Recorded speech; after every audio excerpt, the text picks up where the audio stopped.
안녕하세요. 저는 올해 42살이 된 남자이고 슬아의 아들 한 명 있습니다. 저는 몇 년 전 아내와 이혼을 하고 제 인생이 끝난 줄 알았는데 기적적인 일이 일어나서 여러분도 삶의 희망을 버리지 않았으면 좋겠다는 마음으로 사연을 보내봅니다. 저와 아내는 30대 중후반에 결혼을 했어요. 저는 그때 당시 사업가였고 아내는 평범한 회사원이었죠. 솔직히 그때 제 사업이 너무나도 잘 되어서 저는 나이가 어린 편이었음에도 불구하고 모두의 부러움을 받는 성공적인 사업가였습니다. 아내와 저는 친구의 소개로 만났는데 친구가 말하기로는 그녀가 저를 옛날부터 좋아했다며 소개를 해달라고 자기한테 부탁을 했다더라고요. 저는 솔직히 사랑보다는 일이 더 좋았고 여자를 만날 여유도 없었지만 그래도 저를 좋아한다는 사람한테 만나보지도 않고 거절하는 건 예의가 아닌 것 같아 간단하게 식사만 하고 오려고 했습니다. 저는 회사 근처 근사한 레스토랑에서 그녀를 기다리고 있었는데 왠지 모르게 떨리는 거 있죠? 물을 먹으면서 심호흡을 하고 있는 그때 그녀가 들어왔습니다. 아내의 첫인상은 정말 예뻤어요. 뒤에서 후광이 비치는 느낌이 들었습니다. 아내는 제 앞에 앉더니 수줍게 안녕하세요 라고 인사를 하더군요. 저도 인사를 하고 같이 식사를 하면서 서로의 이야기를 마음껏 풀어갔습니다. 그런데 오랜만에 일 얘기가 아니라 오로지 나라는 사람에 대해서 이야기를 하니까 너무 기분이 좋고 말도 잘 통하더라고요. 저는 깊은 관계를 만들기 위해서 나온 자리는 아니었는데 그렇게 잘 맞는 사람과 오랜만에 대화를 해서 식사를 끝마치고도 더 진솔한 대화를 하고 싶었죠. 식사를 마치고 나오니 그녀가 저에게 혹시 전화번호라고 말하면서 자신의 휴대폰을 건네더라고요. 저는 제 전화번호를 주고 그날은 바로 집으로 돌아왔습니다. 집에 도착하고 얼마 지나지 않아 그녀에게 전화가 오더군요. 다음에 또 만나서 이야기 나누고 싶다길래 바로 다음날 데이트 약속을 잡았고 그날 새벽까지 전화를 했어요. 다음 날에 만나서 이야기도 나누고 맛있는 것도 먹으면서 그렇게 친해졌습니다. 하지만 저는 아직까지는 그녀보다 회사가 우선이었기에 연애를 할 생각은 전혀 없었고 그저 편한 밥 친구로 남아주길 원했지만 그녀는 그렇지 않았던 것 같아요. 저를 세 번째 본 날부터 바로 좋아한다고 자신의 마음을 고백했고 계속 전화를 하면서 저의 모든 일상을 알고 싶어 했습니다. 저는 이대로는 안 될 것 같아서 솔직하게 제 마음을 말했어요. 연인으로 발전할 생각이 없다고 하니 그녀는 우울해하면서 알겠다고 하더라고요. 저는 그런 그녀가 걱정이 되긴 했지만 그래도 이렇게 솔직하게 말해주는 것이 낫다고 생각했습니다. 그래서 그녀의 기분도 풀어줄 겸 그날은 술을 거하게 마시려고 저는 제가 잘 알고 있는 술집으로 그녀를 데려갔어요. 그녀와 만날 때마다 밥만 먹고 카페만 갔었지 술은 한 번도 먹어본 적이 없었거든요. 저는 그날 술을 먹으면서 진솔한 이야기를 하면서 취해서 갔습니다. 그런데 다음날 아침에 일어나니 저는 어딘지 모르겠는 호텔방 침대에 누워있더군요. 더 놀라운 건 제 옆에 누워있는 그녀였습니다. 그녀도 잠에 취한 상태로 누워있었거든요. 저는 상황 파악이 전혀 되지 않았고 도대체 새벽에 무슨 일이 있었는지 떠올려 보려고 노력했지만 어제의 여파로 인해 머리가 깨질 듯이 아팠고 전혀 기억이 나지 않았습니다. 저는 옷을 얼른 입고 그곳을 빠져나와 집으로 돌아갔어요. 그녀를 깨우고 싶었지만 무슨 말을 들을지 무서워서 그냥 두고 나갔습니다.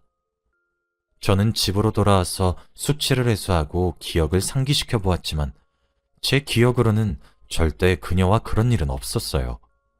저는 제 기억을 믿고 그녀를 다시 만나지 않기로 결심한 뒤 평소와 같이 일에 매진했습니다. 그런데 그녀도 몇 주 동안 연락이 없더라고요. 저는 그렇게 저희의 관계가 끝난 줄 알고 저도 연락하지 않았습니다.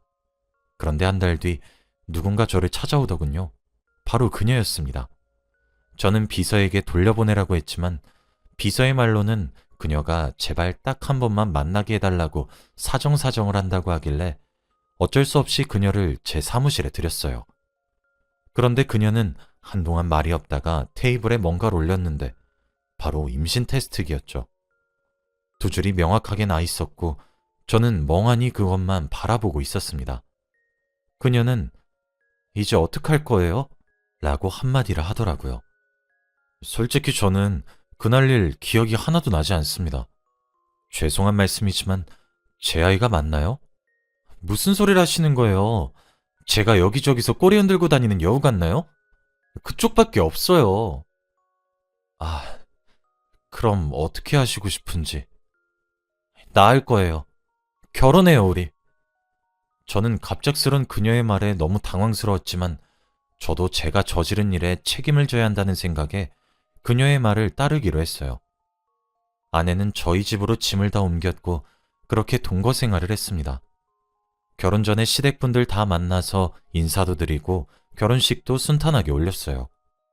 아내와 저는 아무것도 모르는 사이였는데 한 집에서 같이 사니까 왠지 모르게 정이 생기면서 좋아하는 감정이 피어오르더군요. 근데 제가 일이 너무 바빠서 하루 종일 회사에 있으니 아내의 태교에 도움을 주지 못했습니다.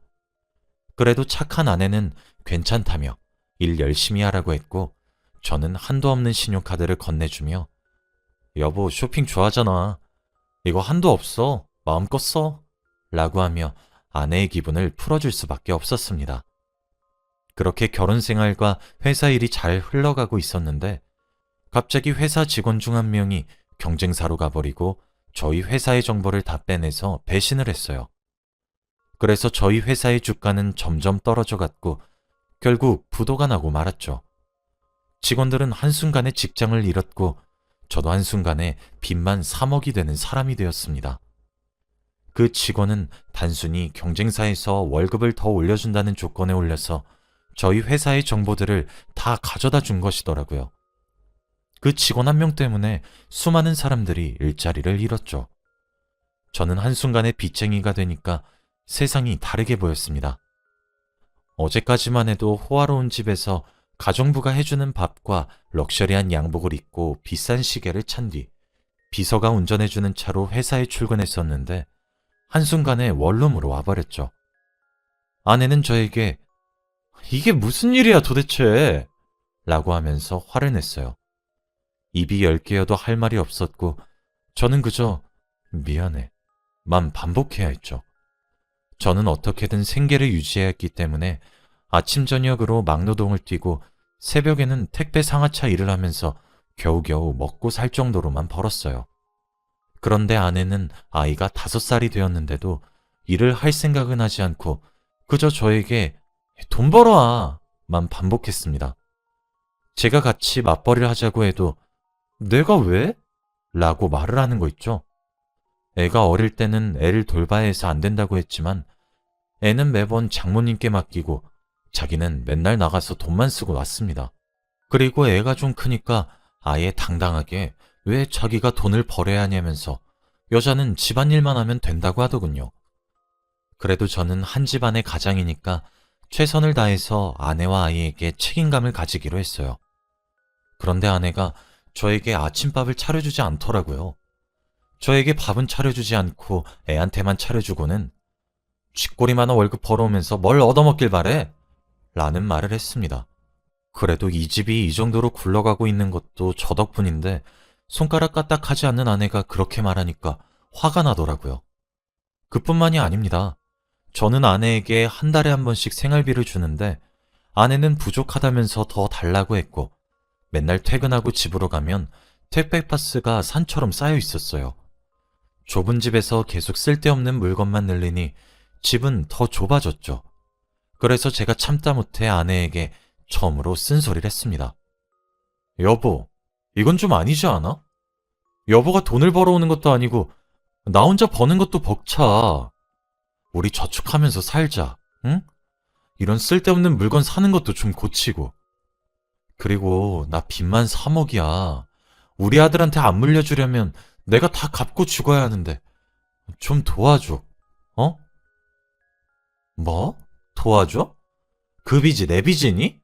네가 사업해서 진 빚 아니야? 그리고 뭘 내가 쓸데없는 걸 샀다고 해. 이거 시간 지나면 다 쓸 일 있어. 그렇게 싫으면 그냥 이혼해. 아내는 무슨 말만 하면 이혼하자는 말만 달고 살았습니다.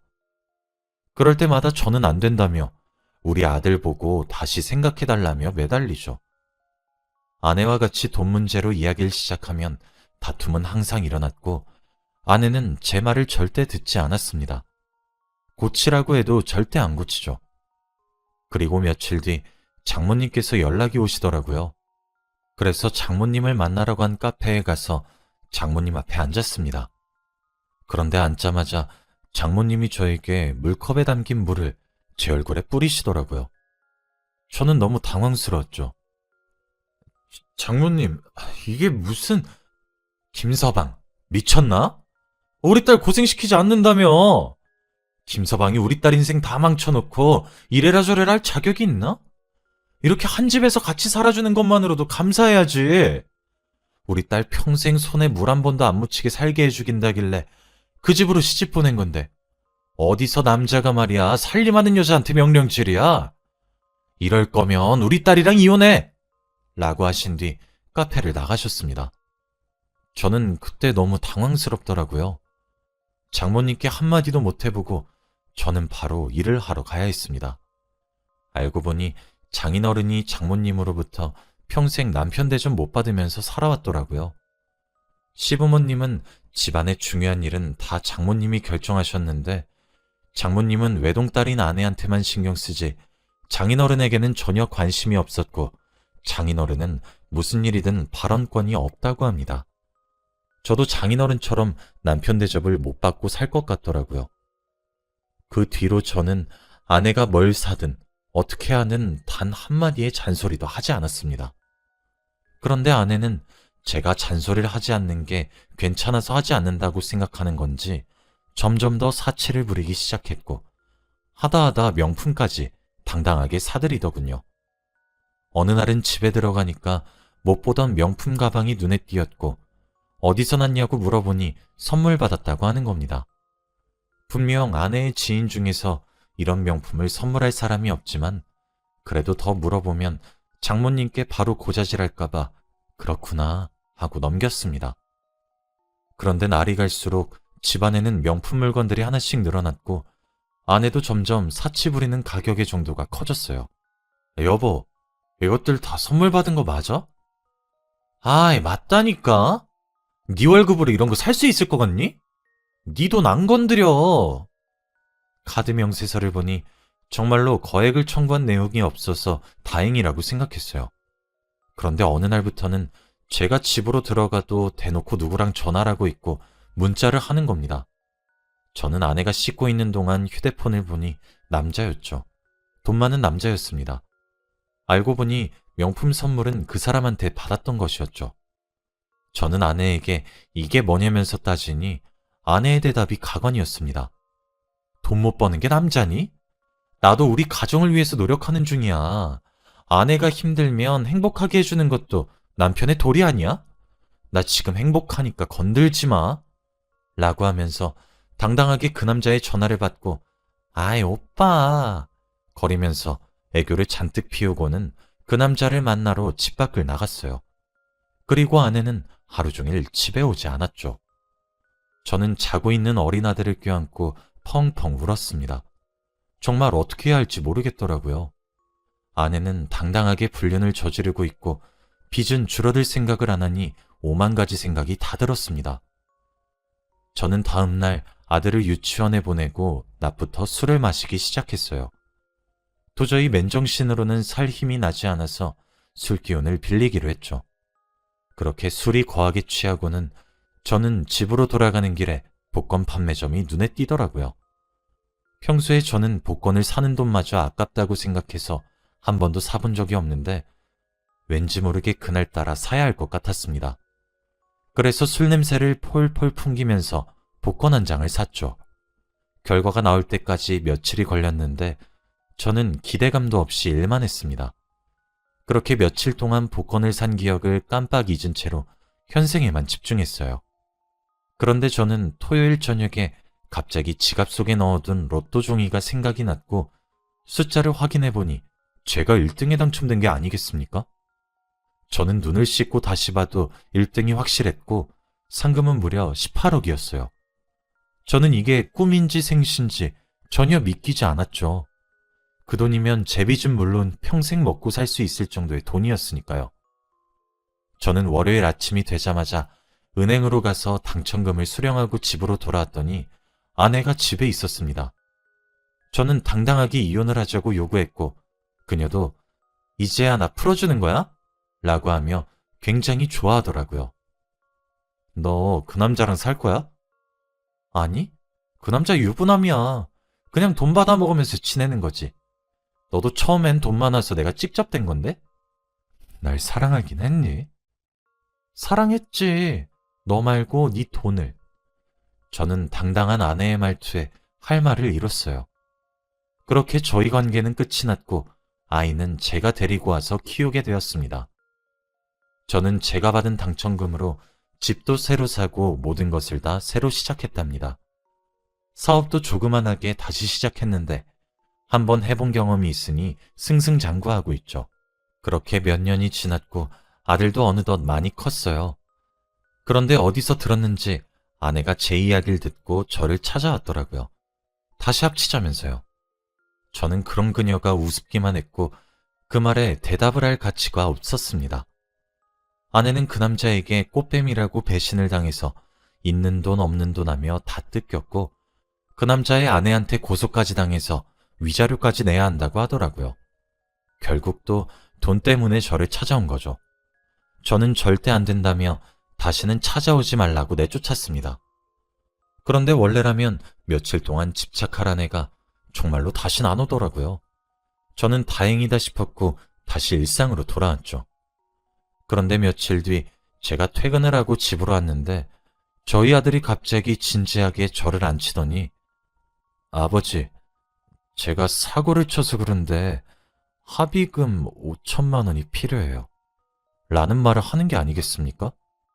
한 번도 사고를 쳐본 적이 없는 착실한 아이가 밖에서 그런 일을 벌였다는 것이 믿기지 않아서 아들한테 누구한테 그랬냐고 물어보니까 말을 잘 못하더라고요. 저는 그때 갑자기 아내가 떠올랐습니다. 아들은 거짓말을 전혀 못해서 거짓말을 하면 온몸에서 티가 나는데 그때가 딱 그랬거든요. 설마 엄마가 널 찾아왔니?